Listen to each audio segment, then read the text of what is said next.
Fala aí, pessoal. Tecnologia e Classe aqui. Hoje eu quero começar com uma pergunta. Será que existe soberania tecnológica se uma nação não tem acesso a hardware e aos microchips usados para fazer esse hardware? A resposta tende a ser não. E hoje a dependência do setor de chips e semicondutores, que muitas nações têm, é um calcanhar de Aquiles para realmente alcançar a soberania. E hoje eu quero falar sobre um projeto que está sendo proposto pela USP das Pocket Fabs, que pode ser uma resposta para o Brasil conseguir alcançar os outros países nesse quesito. E não só ajudar na construção da nossa soberania, mas talvez transformar o Brasil num polo da produção desse material. Como eu disse, somos Tecnologia e Classe, é desse tipo de assunto que a gente fala todo dia, tecnologia e política, a política da classe trabalhadora. O roteiro tá no comentário fixado, tem maneiras de apoiar ali, né? Deixa o like, se inscrevam. Mas é isso aí, vamos pro conteúdo principal do vídeo agora. Eu queria começar esse vídeo com uma coisa um pouco mais descontraída, mas assim meio impressionante que eu descobri esses dias. Talvez vocês tenham visto esse vídeo porque ele já tá com 1 milhão de visualizações, mas é um canal misterioso, tá? Ele tem só 2 vídeos e eu pesquisei pra tentar descobrir o que é, que se chama Dr. Semiconductor, né? Doutor Semicondutor. E a moral do vídeo é: estou fazendo RAM na minha casa. E esse é um vídeo fascinante que a gente vê esse cara aqui, que a gente não sabe quem é, que ele não mostra a identidade dele, construindo numa espécie de cabana em algum lugar, numa propriedade dele, que parece ser no interior dos Estados Unidos, uma fábrica de semicondutores. Então ele tem ali em alguns metros quadrados vários desses equipamentos e tá mostrando os processos. Assim, é bem interessante esse vídeo, porque ele também me fez perceber que, eu poderia então fazer meus próprios semicondutores, tá ligado? A gente pode construir esse processo, ele não é tão mágico e místico como a gente imagina, tá? E isso aqui é uma boa introdução, né? Depois, se vocês não viram esse vídeo, deem uma olhada, porque eu acho que é muito interessante para a mentalidade que eu quero colocar vocês hoje pra gente falar desse outro projeto que está sendo proposto pela USP. Porque assim, para quem não tá ligado na importância do acesso a esses componentes, durante a pandemia de Covid-19, a gente viu exatamente o que acontece quando a gente tem a falta de chips nas economias. Indústrias inteiras ficaram paralisadas, inclusive 14 das 59 montadoras de veículos do Brasil em 2022. E a gente é um dos maiores consumidores de eletrônicos e importa basicamente 85% dos semicondutores que a gente utiliza, o que gera um déficit comercial de 41 bilhões, segundo os dados de 2025. Tá? Eu trouxe 2 matérias aqui do Poder 360 sobre isso. E que nem eu disse, a ideia que a gente tem da produção dos semicondutores não é nenhuma ideia. A realidade que a gente tem da produção hoje dos semicondutores é que ela é dominada por mega fábricas e elas geralmente são no leste da Ásia, empreendimentos bilionários, extremamente gigantes e também altamente poluidores, consumindo grandes quantidades de água e energia. E para quem nunca viu isso, eu trouxe esse videozinho aqui, que é uma visão aérea do campus da Samsung, por exemplo, que é um dos 3 produtores de memória de chips no mundo. Acho que dá para sacar o tamanho porque tem uns carros ali como referência, mas tem uma parte específica que aparece uns campos de futebol que eles têm, acho, para o pessoal que trabalha lá, e vocês vão ver o tamanho desses campos de futebol perto do resto. Deixa eu achar essa parte do vídeo aqui. Aqui, ó, no campus de Cheonan, que acho que é inclusive outro do que a gente estava mostrando, aqui tem os campos de futebol e aqui tem o tamanho dessas fábricas. E também tem muitas outras coisas em volta de logística integrada que eles têm aqui. Então, enfim, sim, muito grande, empreendimentos muito grandes, bilionários. Um dos grandes problemas dos países desenvolverem isso é a dificuldade de começar do zero e chegar ao ponto de conseguir construir esse tipo de coisa e ainda ter a logística integrada e ter outros países perto que têm as parcerias para chegar a esse tipo de componentes e fazer parte desse processo. É por isso que o leste da Ásia hoje é um lugar onde tá todos esses empreendimentos, tá? E não é tão simples quanto dizer assim, construa eles aqui no meu país. É uma coisa que o Trump, inclusive, tá aprendendo na prática, né? Coitadinho, ele é presidente há pouco tempo e tal, e daí ele tá aprendendo agora que não é só dizer vocês são obrigados a colocar suas fábricas de chip aqui. Mas por causa da importância estratégica de desenvolver esse tipo de componente no seu território, vários países do dito sul global, os Estados Unidos também, a União Europeia também, correm para incentivar a fabricação doméstica, como, por exemplo, nos Estados Unidos eles têm um programa que eles chamam do CHIPS Act, mas construir esse tipo de coisa não só é difícil e exige investimentos estratosféricos, como demora anos. E nós já falamos aqui, que nem eu disse, algumas vezes que o Trump tem pressionado os fabricantes de chips a produzirem no território dos Estados Unidos. Inclusive a própria Nvidia disse assim, claro, nós vamos construir uma mega fábrica no Texas, mas se duvida um pouco de que o que vai ser feito ali é exatamente essas fabs de microchips que a gente fala e não apenas uma maneira deles montarem as coisas nos Estados Unidos para evitarem as tarifas e deixarem o Trump felizão. E é nesse contexto de extrema importância do acesso a esses componentes, mas da dificuldade de criar esses empreendimentos, que surge essa ideia desse projeto que se chama Pocket Fabs, que em tradução seria fábricas de bolso.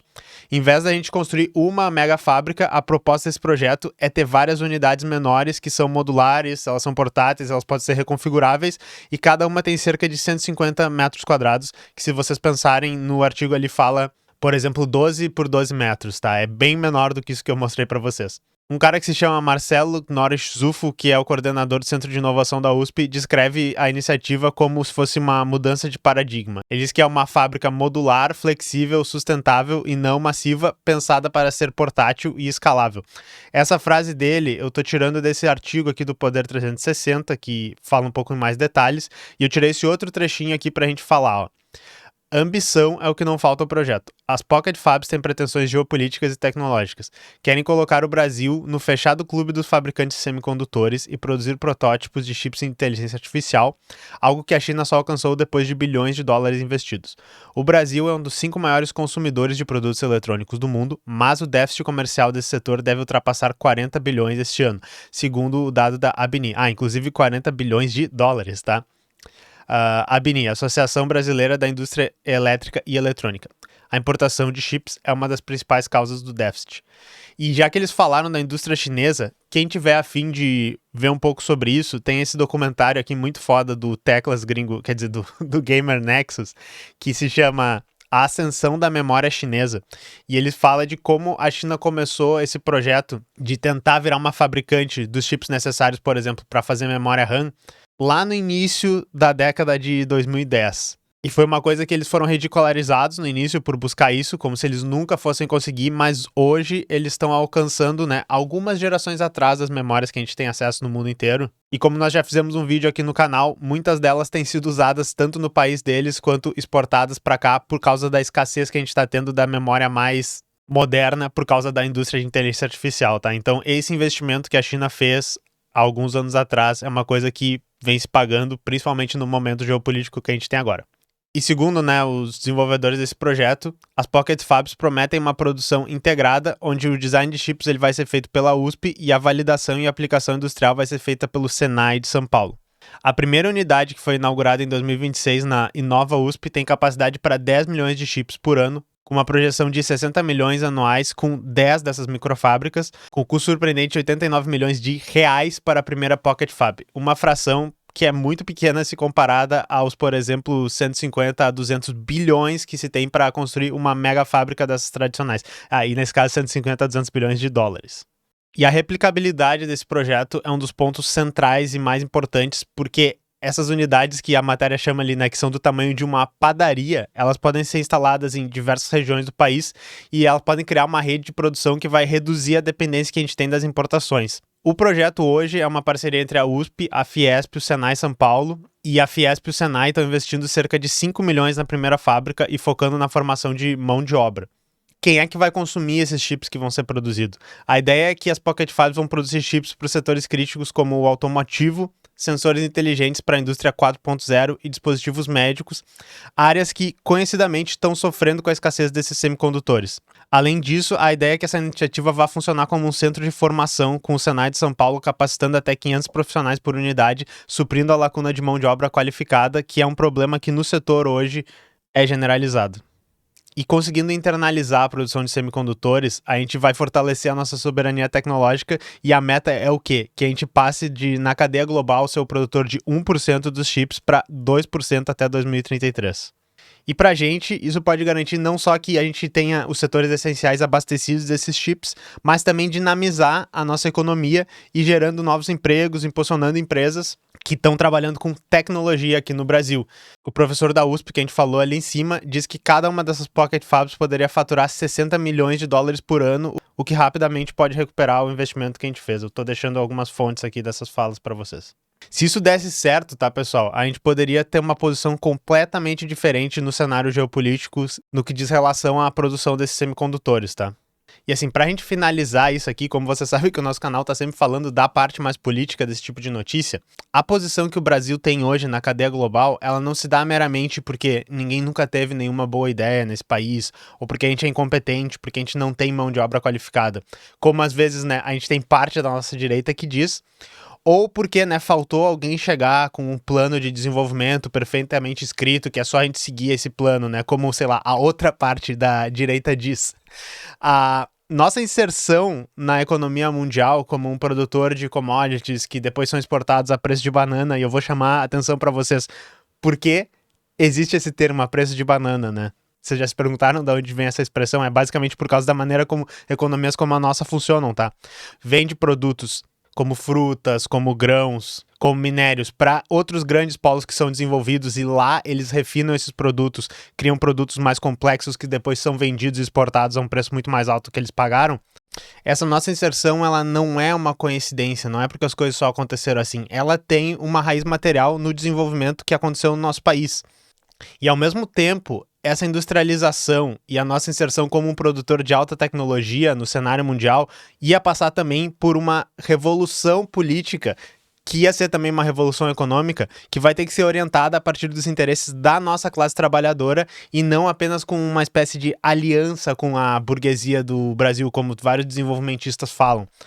Porque a nossa burguesia, ela é entreguista, ela é dependente dos Estados Unidos, não porque ela é má, ou porque ela é imoral, ou porque ela odeia o desenvolvimento do país, mas porque materialmente, indústrias como, por exemplo, a agricultura é um dos setores dominantes da nossa economia e, portanto, eles são os setores dominantes da nossa política. Os interesses deles valem mais.